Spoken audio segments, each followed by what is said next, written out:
Hey, everybody, welcome to another episode of Thought Leaders. I'm your host, Chris Shang, where we bring in different types of leaders from various fields of expertise, pick their brains, and get to understand what they're seeing trend-wise in the past, present, and the future. Today, we have Rob Best, who's the CEO of Best Leadership. Thank you so much for joining us, Rob.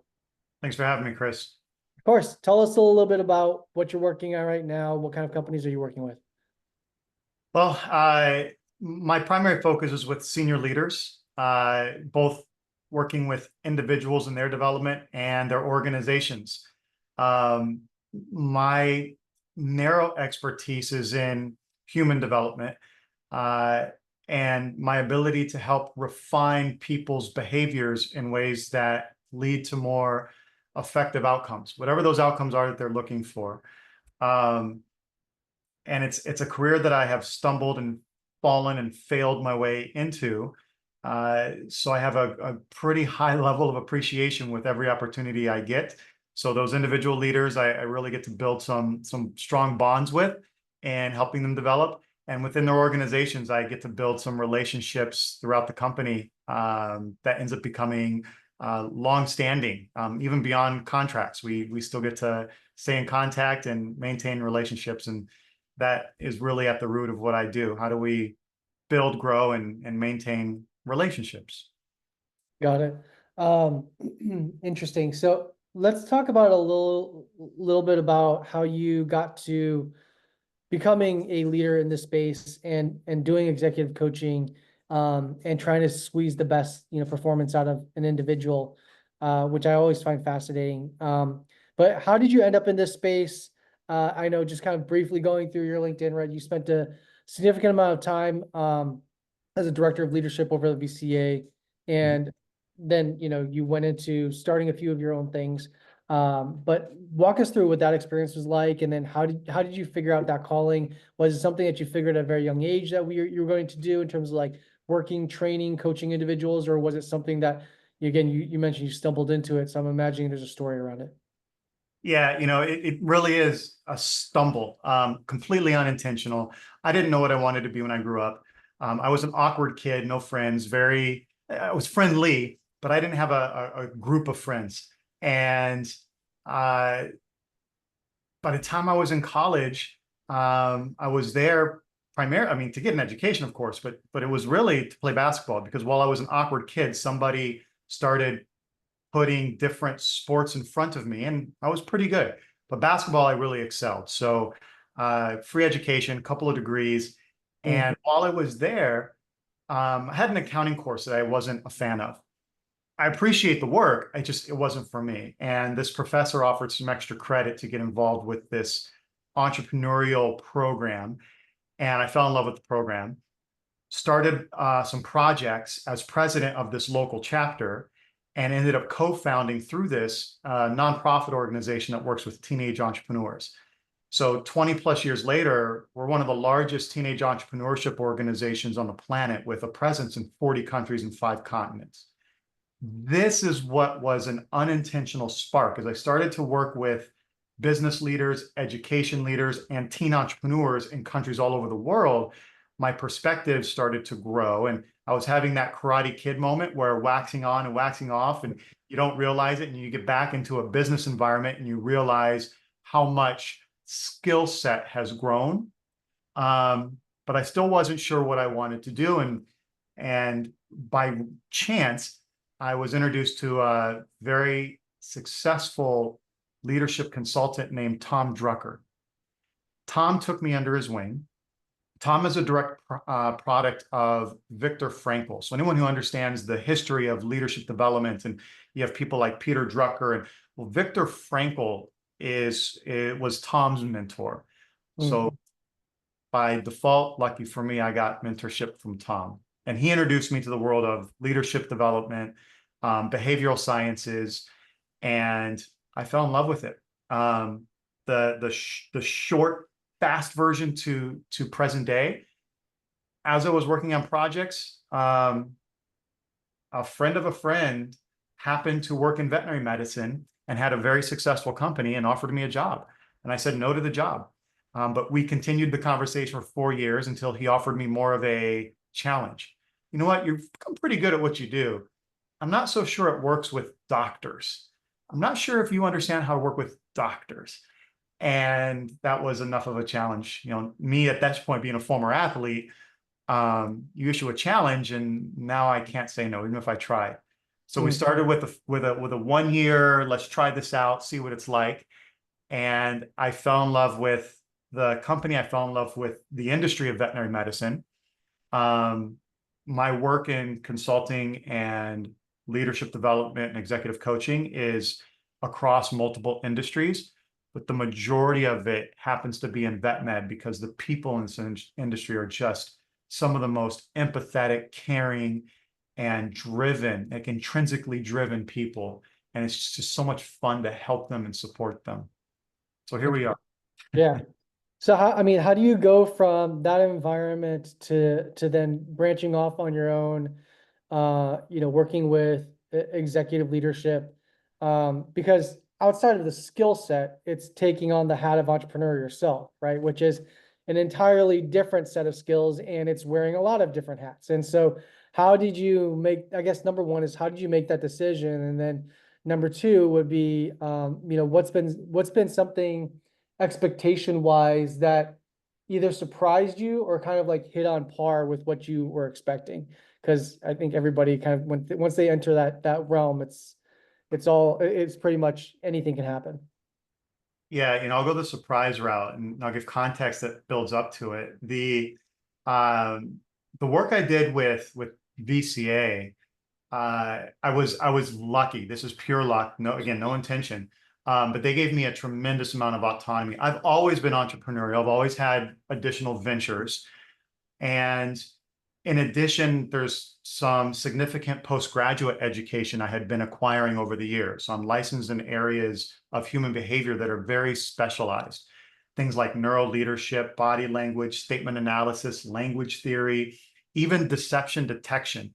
So some of my colleagues in the entrepreneurial space, I'll ride their coattails from time to time as they train federal agents Mm. how to profile and interrogate. So I get to go on TV now and profile criminal suspects and celebrities, and I'm their backup. Like they actually have celebrity status, but when they're double booked, I get to fill in.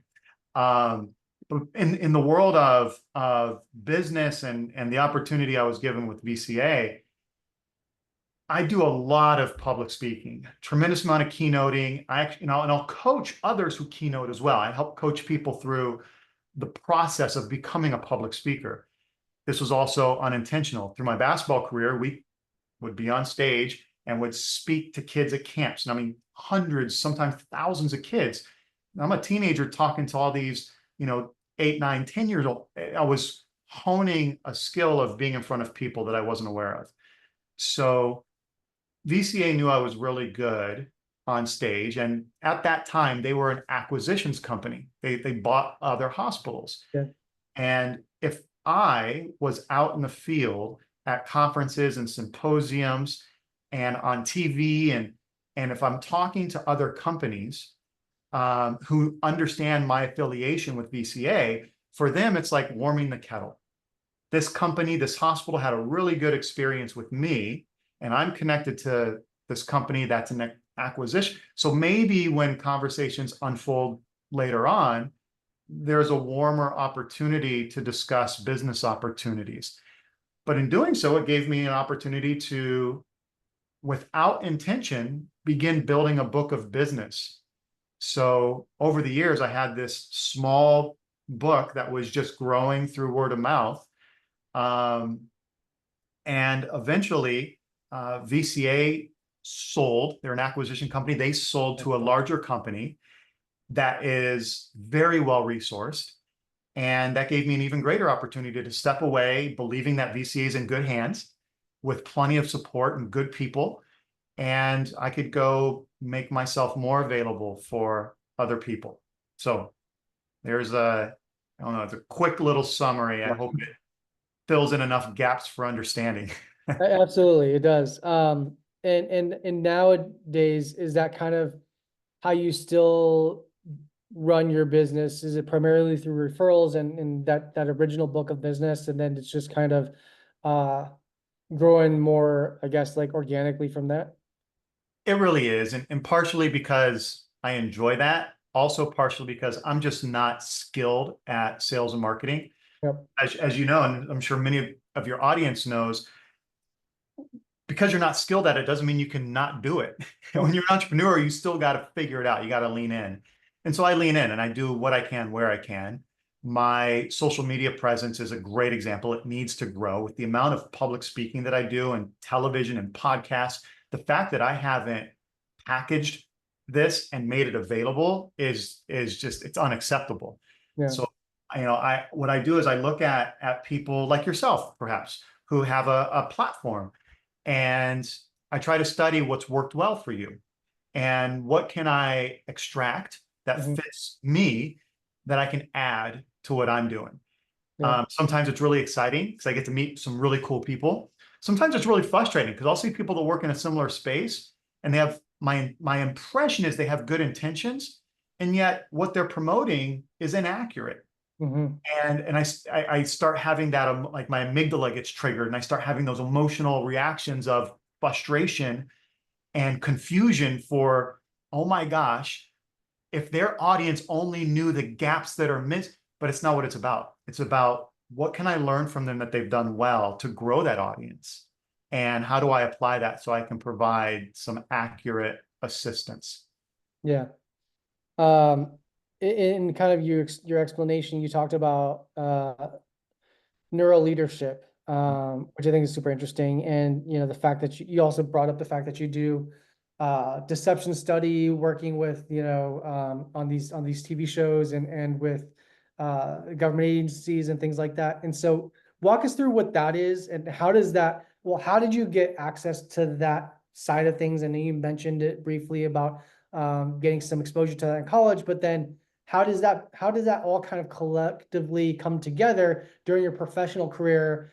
Was there a hiatus of it where you still like, informing yourself, educating yourself around those topics, and then put yourself into an environment to capitalize on it? Or how did that all kind of come together? Great question. I had, again, unintentional moment to process this on stage during a keynote, and it brought me to tears because it was the first time I'd really given some intentional thought to it, and it was just through some Q&A with the audience. But the preface here is, 100% of all of your clients are people. Yep. 100% of all of your investors are people. 100% of all of your employees are also people. If you don't understand people, you don't understand business. And this is something I bought into a long, long time ago. So my belief was the more I can learn to understand people and apply 40 countries of work at this point for perspective and understanding and patience and curiosity, then there's a chance that I could be effective at helping high level leaders lean into this understanding. So um, I'll give a plug to a very, very close friend, dear friend and colleague of mine, Janine Driver. I was introduced through Janine through a friend of a friend. She is a former employee of the ATF who has become a world leader in human behavior, body language. You see her on television all the time, profiling the big cases, right? Like she's on Anderson Cooper and NBC, and she's a regular on these shows. It's crazy that her and I have become close friends. But she was also my instructor and my mentor. I intentionally sought her out once we were introduced for mentorship, and Mm. thankfully she said yes, and the relationship grew. So Janine is the one who really helped equip me with a lot of these skill sets. The neuro leadership piece was driven more because at the time I was working in a medical field with veterinary hospitals, and doctors have very scientific minds. If I'm going to have credibility, I need some more evidence-based information behind what it is I'm doing. Mhm. So it, that plus again, my original mentor, Tom Drucker, he has a background in neuro leadership and has worked with David Rock, the founder of the Neuro Leadership Institute. And so it just made sense for me to get in there and be educated by them. Yeah. Uh, Yeah. So how does it all come together for the work I'm doing now? There's an understanding of behaviors in present time and how these behaviors will influence outcomes in the short and the long term. And because of the evidence-based background, we don't have to speak in hypotheses or theories. You know, there's some super effective theories that are still very effective today, like Maslow's hierarchy of needs. Most of us have heard of this, or the self-determination theory. Very effective. I would never discourage people from leaning into these. However, they're rooted in theory, not science.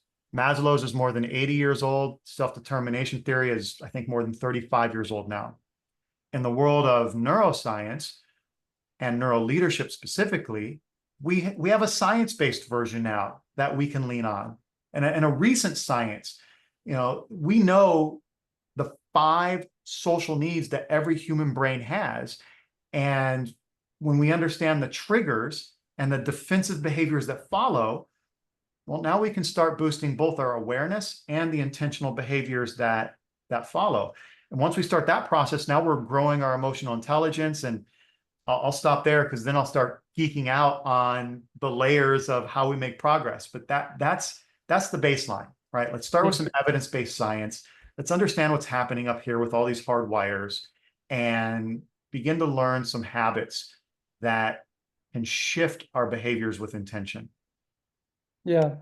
I'll say this. I mean, I want to dive into the geeky stuff and all the different layers in a second, but I would, in the past few months, we've done probably close to 60 of these types of interviews, right? And for me, just selfishly, like I just learn a lot, and you kind of you start picking up on themes and trends from different leaders all across the board. And I think the thing that I see as like a common takeaway is the moment that you go from mid-level executive, senior executive, to then like senior leadership, whether that's the C-suite or like you have a substantial amount of double-digit people that you're managing as part of a team, the skill set required drastically shifts, right?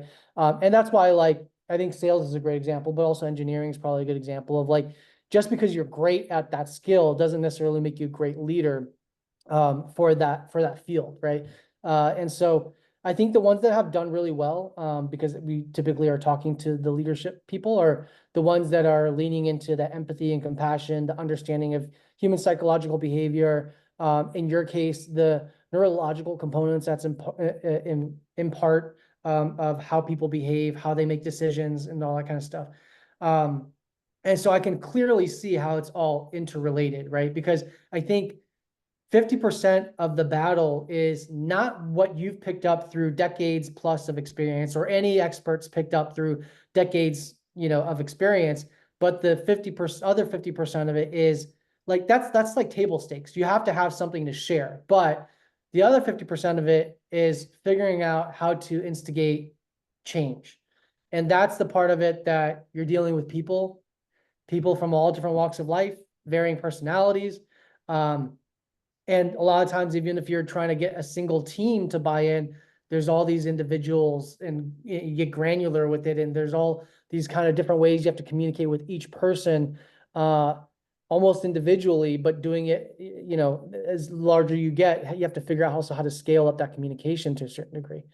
So that being said, would love to kind of dive a little bit more deeper in terms of like, how do you take this interesting background? And I think that most leaders should probably lean into that more heavily, like the neurological side, because that is data driven and it's not coming in just saying, trust me, or like, look at my case studies, but it's more so like, look at the study across human behavior. And this is what I'm bringing into the table because all the people that we're trying to change in the sales department, they're all humans. Same thing with the HR department. They're all people, across all the boards. And so I think you start understanding the wider scope of how to inflict change versus it just being department specific.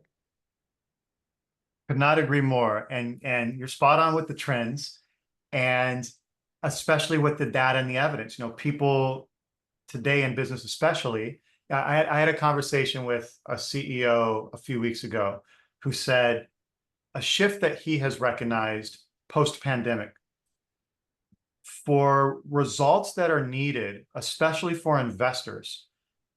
A week is now equivalent to a month is a quarter, and a quarter is a year. They need stuff now. They need immediate results, and hence data, right? It's difficult for them to talk about the ROI on what most people refer to as people skills or soft skills. Hence the reason I like to think of this more as, no, these are human skills. It's not a hard versus a soft. That's conflicting. You need technical skills as a minimum. And then beyond that, you need some human development in order to maximize your potential to fulfill the technical responsibilities. And it also, it comes full circle for a detail that you had asked. And when I spiraled, I missed answering this part of it, the surprise versus the aha. As these leaders move into more senior positions, the levels of influence that rise are incredible. Their presence alone changes the entire environment. Mm. Your presence, anyone's presence will change the environment. Like I like to photograph wildlife. Yeah. And sometimes I'll shoot on assignment, especially if I go in Africa and they say, hey, we've got these new cubs with this new pride over here, and get some natural. Well, there's no such thing as a natural shot. The moment I'm in that environment, the mom smells and senses me, and there's no more natural behaviors that exist, right? Same with humans. The moment someone enters a room, the environment has shifted and the climate's going to start to change. When you're a senior leader, it's like you've really cranked that thermometer, and the temperature starts to shift in one way or the other. The surprise moment I had is I was giving a talk somewhere, and I was giving this hypothetical scenario about what a business might look like 5 years from that point in time. And it would require some shifts in the way people's careers would look. There's one person whose job at the time was a job that she really loved. And this hypothetical I was stating would not necessarily eliminate the job, but it would be a significant change. It was a fun hypothetical part of the dialogue with the audience. But because at this point, my name for that particular space was known and influential, she was receiving this information as if this is something that's going to happen and she's going to lose the career she loves. And by the time we took a 15-minute break, someone was consoling her because she was in tears. I had no clue that my presence and the words that I chose would have that level of an impact for something that I believed was very minimal. These senior leaders, as they move into these high-level executive positions, need to be aware of that type of influence. The moment they've entered the room, they have that impact on the people that are in that room. Whether they want to or not, the impact is there. So how do we begin learning the behaviors that are intentional and driven by emotional intelligence to help increase the levels of emotional safety? When we first enter that room and the people are unaware of us or our intentions or who we are, regardless of what we believe, their brains at neutral are still fear-based. And unintentionally, again, they're not going to jump to negative scenarios simply because they're negative people. No, their brains are simply going to operate from fear first. So as senior leaders, how do we adjust our behaviors to increase the emotional safety? And what's the ROI on that? How do we measure it? What's the data, et cetera, et cetera? Well, for the audience, start by Googling it. Some of the first areas you'll find that are data-based and with decades of evidence at this point, when you focus on emotionally intelligent behaviors that can increase psychological safety in a team, 3 of the first areas you're going to recognize that are measurable: employee retention, high performance, and job satisfaction. 3 of the first measurables that you'll recognize. That's very interesting. So as you mentioned that there's a temperature shift the moment senior leadership steps into a room.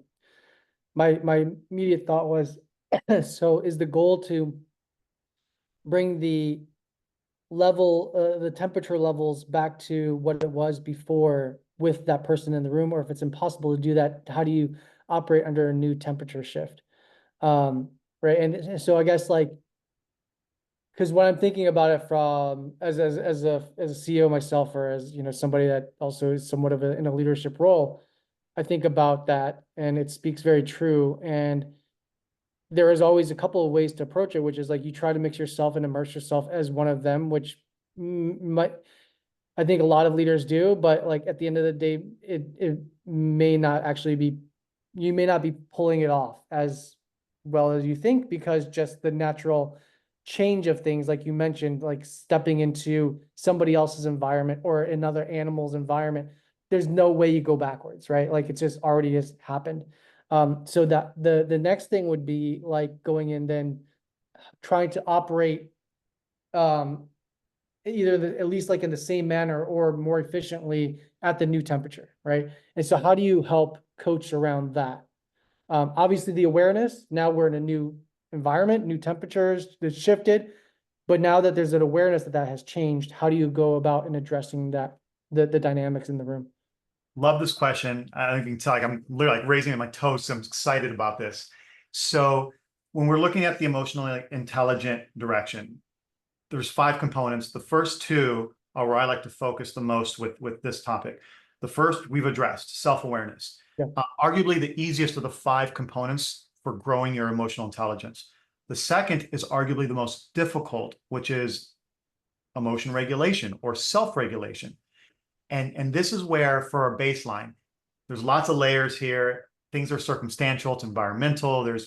But where's a good baseline to stand on? Our brains are wired. All human brains are wired. Even those that are neurodiverse are hardwired to receive or have a need to receive 2 things the moment we first interact with somebody. And it's always in the same order. It's 1 and 2, 1 and 2. The problem is we tend as humans to communicate with other people in reverse of what the brain needs. So first, the brain needs trust, right? Think about when we're back, we're cave people and someone from a different tribe comes into our cave. We're not thinking, oh, great, someone who can help raise the kids or hunt or gather food. No, we're thinking, are they going to kill us and steal our food and kids and women while we sleep? Right? We the first thing our brains need is trust, and trust is directly connected to warmth and likability. The first thing we walk through with our executives are, how do we become more intentional with behaviors that project warmth and likability? Interesting. And it doesn't mean that you have to be liked, Yeah. but you got to be likable. Yeah. The second of the 2 that the brain needs is respect, directly connected to competence. This is where we get it backwards, right? You can hear people say, I know I've said it. I'm definitely said it in my brain. I'm sure I've said it out loud. I don't care if you don't trust me, but you're going to respect me. I get that, but we're literally reversing what the brain needs, and we're reducing the potential for our ability to earn trust. And if we're not leaning in to the trust and the warmth and likability first, then the temperature is going to remain cooler, and the ability to raise the emotional and psychological safety is going to become much more difficult. So if we start with, how do we earn trust first, and then we start sharing what's necessary for respect and displaying competence, now we're making some progress, meaningful and measurable progress. Interesting. I know we're over time, but there's a question I definitely wanted to insert here, just based on your background. A hot topic that we talk about a lot with different people, because this is affecting, I think, the whole landscape, which is AI, right? The idea of what AI can do and then how it's going to be used.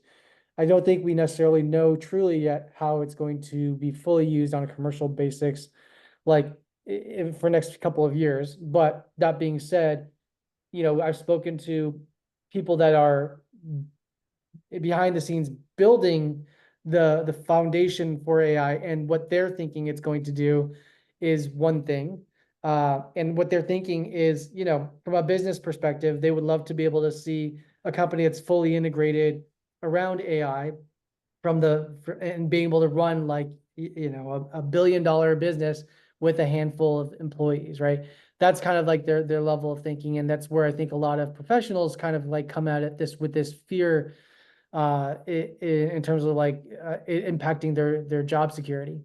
But a lot of the things that you just mentioned, right, are these very human conditions, very human behavioral elements. My question to you is, with AI, with some of these technologies, even with just social media and like how if you think about like tech and how fast it's grown in the past 10 years, I think there is so much that has impacted us. It's almost like that Freakonomics thing, which is you don't fully know until the next generation comes out of like what the impact of today is until like 20 years from now, right? So that being said, with all those technological changes, how is that impacting our neurological behavior? I know it is, but how is it impacting it? How is that changing our maybe the DNA or of our genetics of like how we start thinking, and where do you think that goes next 5, 10 years, but then maybe more importantly in the next generation?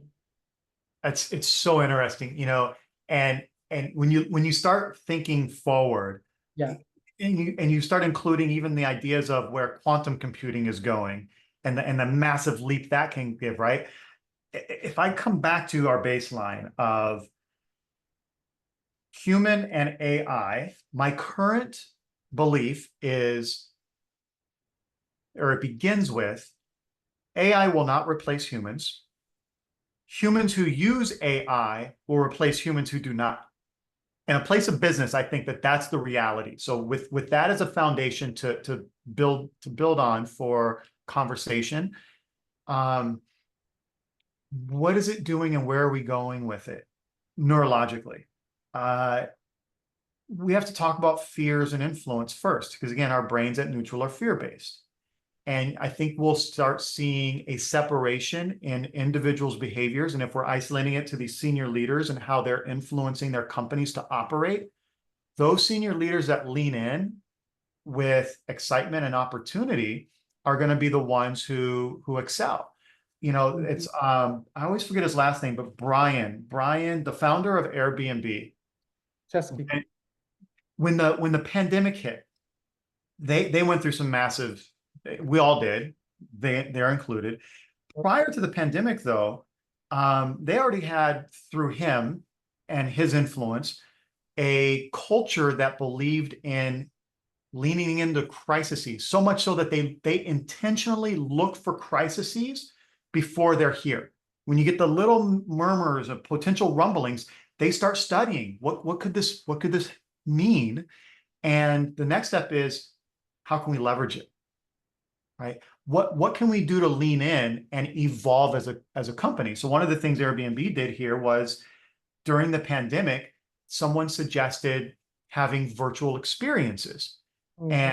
And Brian said, no, that's not, we're all about live experiences, right? Like a friend of mine actually found this live Airbnb experience called Hollywood Hikes. For a time, it became the #1 most booked live experience in all of Airbnb. But all that went away.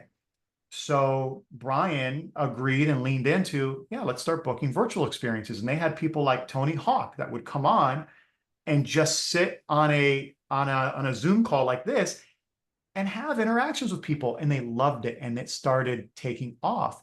I don't know the data or the numbers. Google it, y'all can find it.